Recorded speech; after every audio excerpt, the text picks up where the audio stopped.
some friends coming.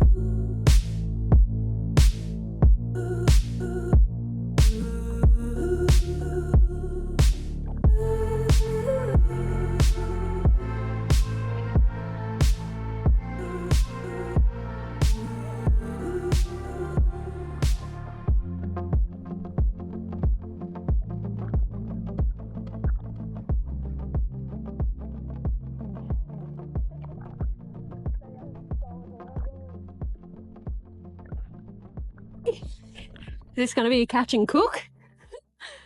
He's fighting like a big trout. Yay! Nice. How are we going to get him up? Oh yeah, take him down the back deck. Oh.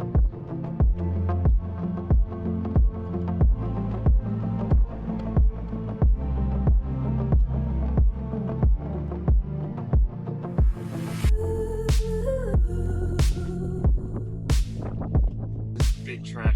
Yes! I'll pull him. Do not drop him. Right in the girls. Oh my god, look at the size of this monster. Yay! Close the door quickly. Nice work. Oh, good to be back. I closed the door, mate. He is a big boy. Wow. Big girl, look at that. That's the biggest island trout I've caught in a while. Where's the measure? Here's a measurement thing. Oh, yeah? What do we say? I reckon 75. I was going to say 70 for sure. 63.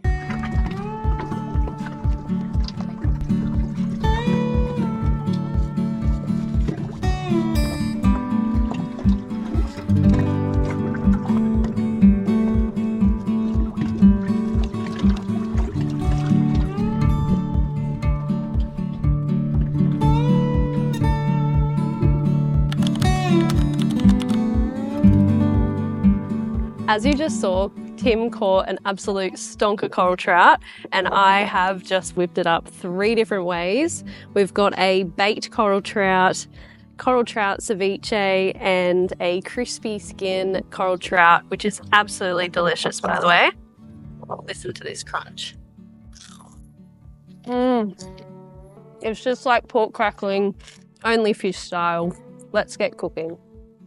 Starting off with a vibrant coral trout ceviche, I've put my own flair on this recipe, adding the grapefruit. I'll be using 1 lemon and 1 lime, juicing those and using the juices to cook the fish.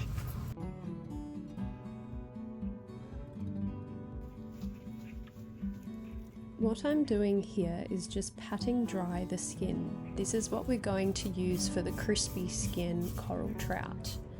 I am scraping the knife on the surface of the skin to get off all this gross bacteria. I just don't think you can eat all the black stuff. So it's always good to pat it dry before cooking, otherwise any moisture in the skin isn't going to give it that nice crisp. So gliding my knife between the flesh and the skin, I'm trying to get as much of the flesh off as possible so we can use these fillets for the ceviche and the baked coral trout, utilizing this skin to do the crispy skin coral trout. So we're not wasting any of the fish except for this part, which is the bones. Following this vertical line on the flesh is how I am harvesting these gorgeous fillets that I'm going to shortly bake. In the meantime, let's admire this pearlescent white flesh of the coral trout, which is honestly my favorite fish in the whole world. So I've just diced it up to place with the grapefruit, pour the lemon and lime juice on top, little crack of pepper, salt, and let's put that in the fridge to stew in these acidic juices, and that will cook the fish for minimum 1 hour. Otherwise, I do recommend overnight is where you're going to see the best results. Now let's get into the simplest meal on the planet, baked fish. I've just got the lemon slices, some thyme, salt and pepper, placing these beautiful fillets straight on top with some olive oil. I'll be placing these wrapped in a little parcel with baking paper aluminium foil and placing that in the oven for around 12 to 15 minutes at 180 degrees Celsius. This pretty much took the same time to bake as it did making this crispy skin. So slicing the skin into tiny little strips, you'll see why I'm doing this in a second. When I put them in the hot pan, it's like magic. They literally turn into little pork crackle bites.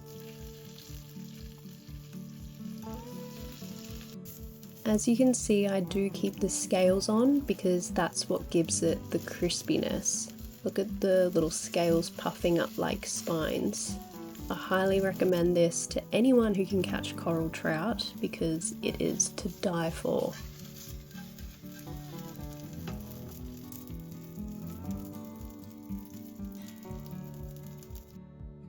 Time for the grand reveal of the fish. Let's see how she looks. You